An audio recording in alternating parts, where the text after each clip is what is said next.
So we're walking through Leicester and we happen to see Richard III. Put the camera on Richard III.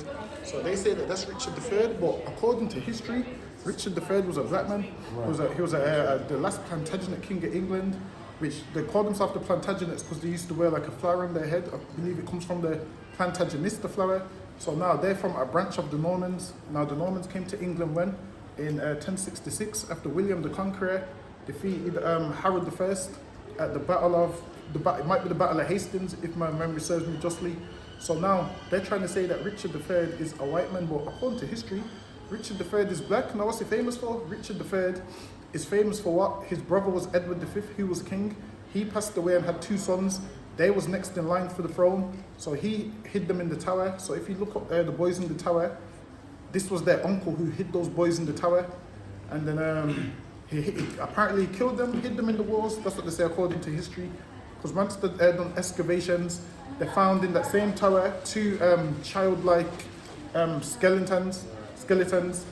So now Richard the Throne did what? He seized the throne for himself, and then he became the king of England. So he was the last Plantagenet king of England, which is what? A branch of the Normans. So a lot of these Normans took on different names.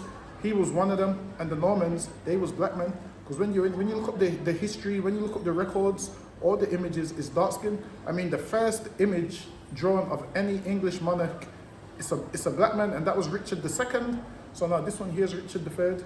Now obviously he died. He was killed in battle, and then because he was the last Plantagenet king, after that is when the House of Tudor rose up.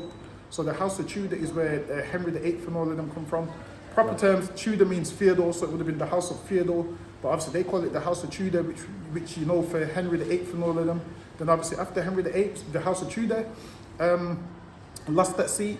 It then became the Stuarts, and after that the House of Hanover and so on. But yeah, we just wanted to make a quick video as we're just walking through Leicester and randomly seeing this. Put that camera on him again. So yeah, according to history, Richard III don't look like that. So okay, shalom.